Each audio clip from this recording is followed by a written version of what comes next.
But he's basically saying, St. Cyril has taken everything upon himself, and I've not had a fair hearing. That's his complaint. And a couple weeks later, the papal legates from Rome finally arrived. They're late. And they hear about what's happened, and they said, well, we're here to represent Pope Celestine. We're here to represent the office of Peter, and we have, on record a long treatise about the authority of Peter, right, in teaching in the midst of the church, and his importance of being at the council. And so those papal legates, those priests who come to represent the Pope at this, they act as his representative. And it is seen as ecumenical because they are there and they ultimately approve what the council decrees. The legates approved the actions of the first session. So even though you have all this lack of, the way it is done is less than ideal, right? But what it says is true, all right? How it happened is not ideal, but what it says is true. And so they agree with that. And then, let's see, so that's the second session of the council. The first was on the June 22nd, where Cyril's second letter, Nestorius, is read, and the creed is read, and the deposing of Nestorius takes place. At later sessions, the actions of the council, led by John of Antioch. So John of Antioch, in that letter that he sends to the emperor, where he excommunicates Cyril and the bishop of Ephesus, they set that aside. Now, they don't take any retaliatory measure against John of Antioch. They basically said, these things don't have any weight, right? We're just setting them aside. Now, John is still irate, perhaps understandably, and refuses to attend the sessions. In further sessions they determine, or they vote on that the Nicene Creed, it is to have preference over all the other existing creeds that are out there, that other councils may have put together, local councils. Nicene Creed is to have a preference above all others. Now, this is rather interesting because, if you remember the end of last time, the Constantinople had that longer creed, right? And it's not really referred to here. And it comes out in the next council. So this creates a little bit of a question mark. How do you put those two together? The Church of Cyprus seeks to leave the jurisdiction of Antioch. So a little, what do you call it? A disciplinary, something that is not doctrinal at all. Taking up those things as well. There were about 6 canons that the council voted on, and those dealt with bishops and clergy who had joined John of Antioch, who had signed that letter of protest and excommunicated Cyril of Alexandria. Those who had been deposed by Nestorius when he was bishop of Constantinople, so the surrounding diocese, some of the bishops he had removed. So this is where that Pelagius thing comes back.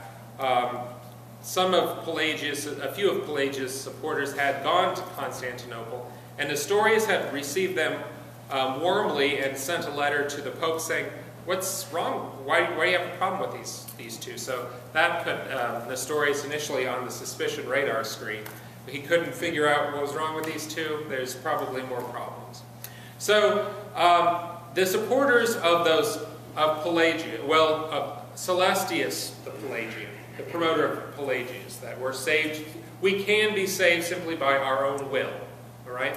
They are to be excommunicated. That's one of the decrees. That bishops who had joined John of Antioch are to be demoted back to just being priests. They're not to act as bishops anymore.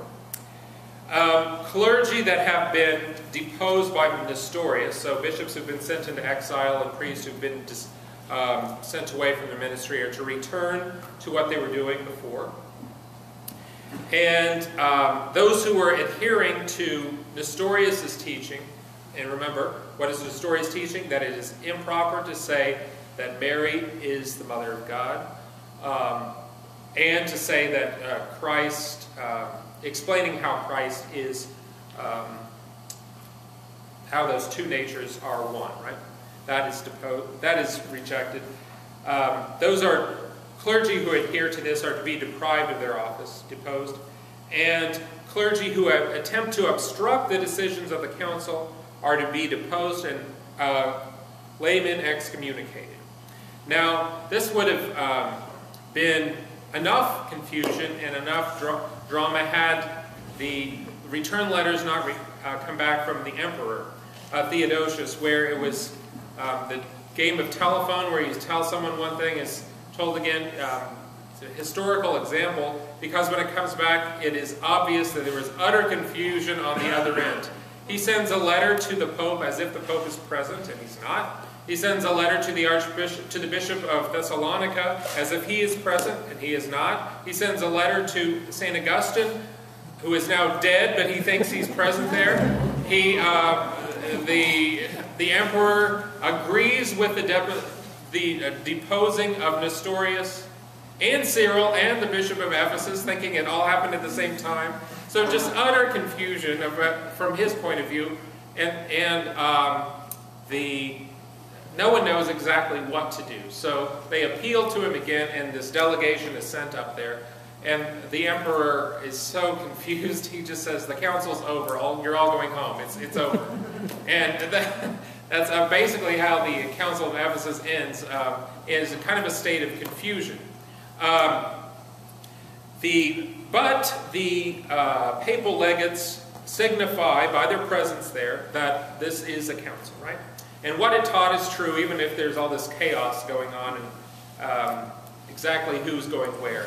Nestorius, to his credit, offers to step down, to move out of the way, and he goes back to being a monk near Antioch. But he ultimately will be exiled from there, and his followers will flee beyond the reaches of the Roman Empire, and the Nestorian Church will kind of have its foundation roots in modern-day Iraq, and for the next 4 or 5 centuries will spread all the way to China and become. Now, there's very little left of it today. The Chaldean Catholics are a group that have come back into union with the Roman Catholic Church, right? They were descendants of that, and a very small group that has not come back called the Assyrian Church of the East. And official estimates are there are about 100,000 of them in the world, and those remaining in Iraq, given the current climate, decreasing rapidly today. And so perhaps that, we've been talking about Egypt, where Christians in Egypt are under great persecution in recent years, especially this past month, and Iraq, where Nestorius and, well, at least followers who saw themselves, at least for a time, as his followers lived. We can join our closing prayer. Well, before we have the closing prayer, any questions? Well, that will be our intention for the closing prayer. Questions? Yes? I don't know if I can start. Sorry, I wasn't you. Oh, sure. So Cyril was excommunicated, Nestorius was excommunicated. Well, Nestorius ultimately was excommunicated. Cyril, there was, did this other group have the authority to excommunicate him to begin with? And no, they didn't. And he goes back to Alexandria. So Nestorius he steps aside, and the papal legates, the Bishop of Ephesus and Cyril of Alexandria are there when the new Bishop of Constantinople is ordained, consecrated. So when Nestorius goes back to be a monk, it's some schismatic kind of... Yeah, there's clouds swirling around him. And this is not settled, right?